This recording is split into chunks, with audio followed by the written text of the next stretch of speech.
So when Conan O'Brien moved to Los Angeles to realize his childhood dream of hosting The Tonight Show, he didn't bring Lorne Michaels along as executive producer.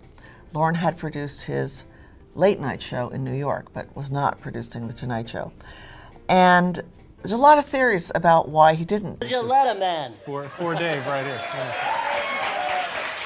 Now, Chris, I guess this is going to be your new character for the show. You come on as Marlon Brando? May I be so bold?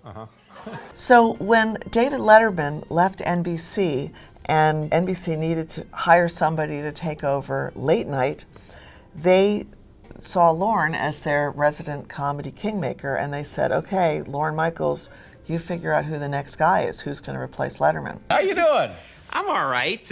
This is weird. One of the things about his choice of Conan O'Brien for that slot that was so preposterous, really, and I think people don't think about it that often, is Conan wasn't even a performer. Conan was a writer.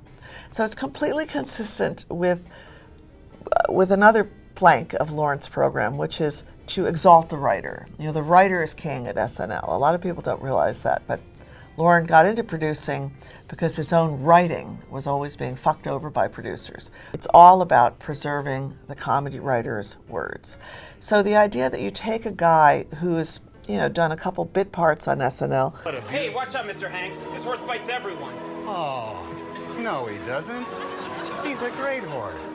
But is really just a comedy writer. He wrote for SNL and then he wrote for The Simpsons, and putting him on camera 5 nights a week was kind of mind-blowing. Hey! You better be as good as Letterman! I'll give it a shot.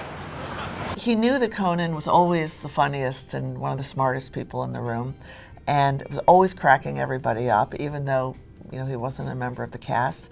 And I always wonder if there's even a little bit of a road not taken aspect to his selection of Conan, because like Conan, you know, Lorne started out as a writer-performer, but he moved into the writer-producer area and left performing behind.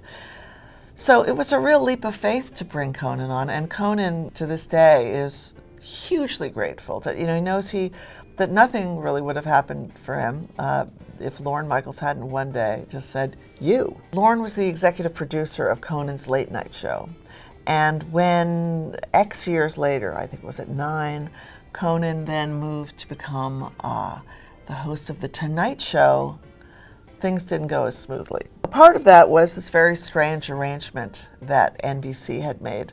Conan was supposed to be succeeding Jay Leno behind The Tonight Show desk, but Leno wasn't really ready to go. And NBC liked the good ratings that Leno was getting, so they just decided to stick Jay Leno in a show at 10 o'clock, which would be a lead-in to Conan.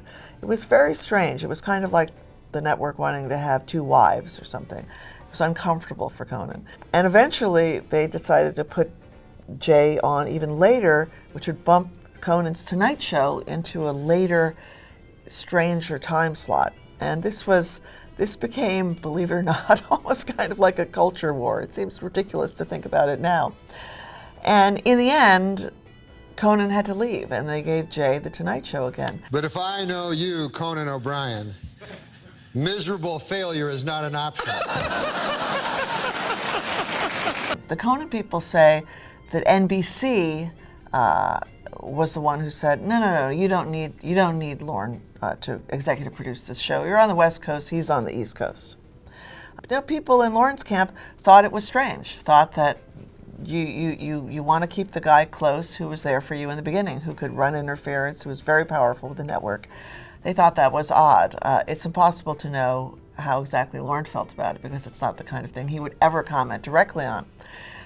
But when Conan hit some bumps, when the network started messing with his time slot, and it looked like he was going to lose The Tonight Show, and he eventually did, there was feeling that, well, maybe could Lorne put in a word with the executives? Could he save it? Could he intervene? But that didn't happen. He wasn't officially the executive producer. He was on a different coast. Nobody will ever know, would Lorne have been able to save Conan's Tonight Show tenure? if he had pushed the right levers. So after Conan lost The Tonight Show and went to TBS, I think there was a little bit of,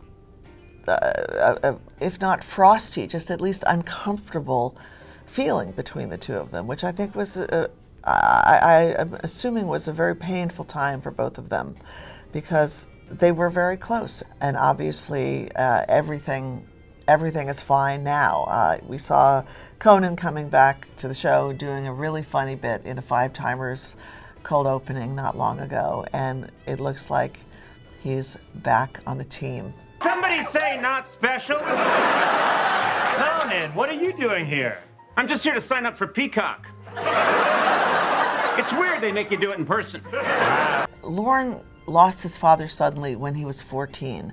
And I think it's no accident that one of the things that people often say about him is that he has this father figure relationship with a lot of the people who work for him.